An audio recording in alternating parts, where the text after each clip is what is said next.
Hello, ഹാഷിന്റെ Ramadan സീരീസിലേക്ക് എല്ലാവർക്കും സ്വാഗതം. ഇന്ന് പഴവും ബീഫും വെച്ചൊരു സ്നാക്കാണ് ഉണ്ടാക്കുന്നത്.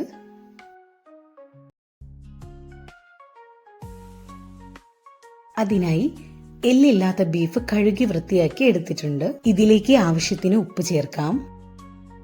1 ടീസ്പൂൺ ഇഞ്ചി വെളുത്തുള്ളി പേസ്റ്റ്, 1 ടീസ്പൂൺ മഞ്ഞൾപ്പൊടി, 1 ടേബിൾ സ്പൂൺ മുളക് പൊടി, 1 ടേബിൾ സ്പൂൺ വെളിച്ചെണ്ണ എന്നിവ ചേർത്ത് നന്നായി കുഴച്ചെടുക്കാം. ഇതിലൊന്ന് നന്നായി മസാല പിടിക്കട്ടെ. മസാല തേച്ചു വെച്ച ബീഫ് ഒരു കുക്കറിലിട്ട് ആവശ്യത്തിന് വെള്ളവും ചേർത്തൊന്ന് വേവിച്ചെടുക്കാം.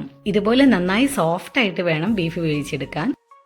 വേവിച്ചെടുത്ത ബീഫ് ഒന്ന് ഡ്രൈ ഫ്രൈ ചെയ്തെടുക്കാം. ബീഫ് ഇതുപോലൊന്ന് മിക്സ് ചെയ്തെടുക്കാം. ഇത് നമുക്കൊന്ന് മാറ്റി വയ്ക്കാം. 1 കപ്പ് മൈദ, 1/2 കപ്പ് അരിപ്പൊടി,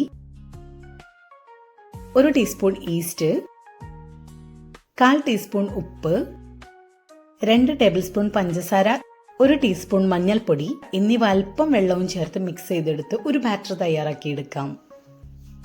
ഇതാണ് ബാറ്ററിന്റെ ഒരു കൺസിസ്റ്റൻസി. ഇതും ഒന്ന് മാറ്റി വയ്ക്കാം. ഇത് 3 നേന്ത്രപ്പഴം പുഴുങ്ങി ഉടച്ചെടുത്തതാണ്. ഇതിലേക്ക് 1 കപ്പ് മൈദ, 1 കപ്പ് അരിപ്പൊടി എന്നിവ ചേർത്ത് നന്നായി ഒന്ന് കുഴച്ചെടുക്കാം. ഇതുപോലെ ആയിരിക്കണം കുഴച്ചെടുക്കേണ്ടത്. ഇനി ഇതെല്ലാം കൂടെ ഒന്ന് സെറ്റാക്കി എടുക്കാം. കയ്യിൽ അല്പം ഓയിൽ തടവി കുഴച്ചെടുത്ത പഴം അല്പം ഇങ്ങനെ ആക്കി ഇതിലേക്ക് മിൻസ്ഡ് ബീഫ് ഫില്ല് ചെയ്യാം. ഇത് ഉന്നക്കായയുടെ ഷേപ്പ് ആയതിനു ശേഷം ഒന്ന് പരത്തിയെടുക്കാം.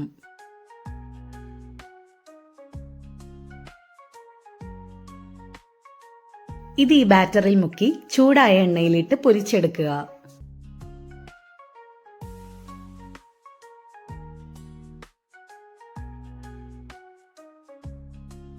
പഴവും ബീഫും കൊണ്ടുള്ള സ്നാക്ക് ഇവിടെ തയ്യാറായിട്ടുണ്ട്. വളരെ സ്പെഷ്യൽ ആയിട്ടുള്ള ഒരു ടേസ്റ്റ് ആണ് ഇതിന്.